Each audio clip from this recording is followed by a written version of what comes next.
Hali gani mwanafamilia wa channel tupendwa hii hapa ya Bizoza Media. Kama ndo mara yako ya kwanza, basi nikusihi usisahau kusubscribe, kulike, kushare pamoja na kucomment bwana. Tumeweza kuona hivi karibuni Biuma Lokole aliweza kufunguka baadhi ya mambo ambayo watu wengi hatukuweza kutegemea kama hichi kitu kingekuwa cha kweli, lakini leo hii bwana, nataka nikuthibitishie kwamba bwana mkubwa Ally Kamwe ameweza kufunga ndoa ya siri na bibi Asma. Sasa kutokana na hayo yote ambayo yaliweza kutokea, ndoa ya Ally Kamwe kuweza kufa au kuvunjika, yote yalikuwa yanasababishwa na mrembo huyu, japokuwa kumekuwa na mambo mengi yaliweza kutokea kwamba mke wa Ally Kamwe alikuwa hajatulia, aliweza kufumaniwa na baadhi ya wachezaji, lakini wengi waliweza kusema kwamba bwana mkubwa Ally Kamwe alikuwa hazingatii majukumu yake kwa mke wake, mpaka inafika kipindi mwanamke anaamua kuweza kutoka nje ya ndoa. Lakini wengine waliweza kufunguka na kusema kwamba Ally Kamwe alikuwa anampenda sana Asma, lakini kutokana na mambo yalivyokuwa yameingiliana, baada ya kuweza kuoa Asma ikabidi aweze kurudisha majeshi, na hapo ndipo sababu kubwa ya bwana mkubwa kuweza kumpatia talaka, ikisemekana kwamba Asma amemwambia Ally Kamwe, kama unahitaji kuweza kurudiana na mimi, ni bora ukamwacha mke wako, alafu sisi tuje tufunge ndoa. Sasa hapa ndicho ambacho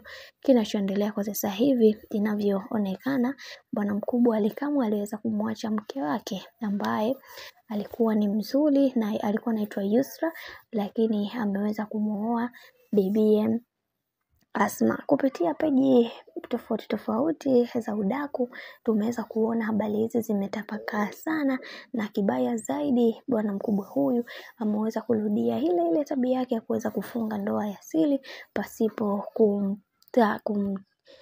kumjulisha baba yake mzazi, yani mzee Kamwe ameshindwa kabisa kuweza kumshirikisha, na mara zote baba huyu amekuwa akilalamika sana kuhusiana na tabia ya Ally Kamwe kufanya maamuzi ya juu kwa juu, na baadaye anaanza kusikitisha na hayo yote ambayo yanayotokea katika maisha yake. Sasa kwa upande wa baba yake bwana, yeye aliweza kufunguka na kusema kwamba yeye kama kaamua kuweza kufunga ndoa nyingine, kila la heri, lakini kwa upande wangu mimi sitamani kuweza kuona akiwachezea mabinti wa watu, kwa sababu mabinti wa watu wamekuwa wakijitoa sana katika maisha yake, lakini yeye amekuwa akiwafanya kama chombo cha starehe. Kwa upande wangu kiukweli huwa naumia na sitamani kuweza kuona haya yote yanatokea katika maisha yangu, na naendelea kumuombea kwa Mungu ili aweze kuwa mtu mwema kwa watu wote na kwa wanawake kiujumla. Bwana, kitu ambacho sichoweza kukijua ni kwamba Ally Kamwe pamoja na baba yake mzee Kamwe hawaelewani hata kidogo.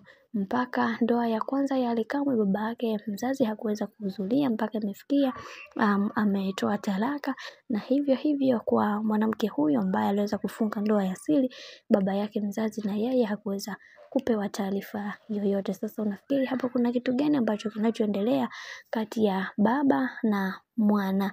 Maana mambo yameshakuwa mengi kwenye hii familia. Kama Ally Kamwe aliweza kufanya kosa mara ya kwanza, na leo hii tena kalirudia lile kosa ambalo aliweza kulifanya mara ya pili. Bwana, mambo ni mengi alafu muda ni mchache.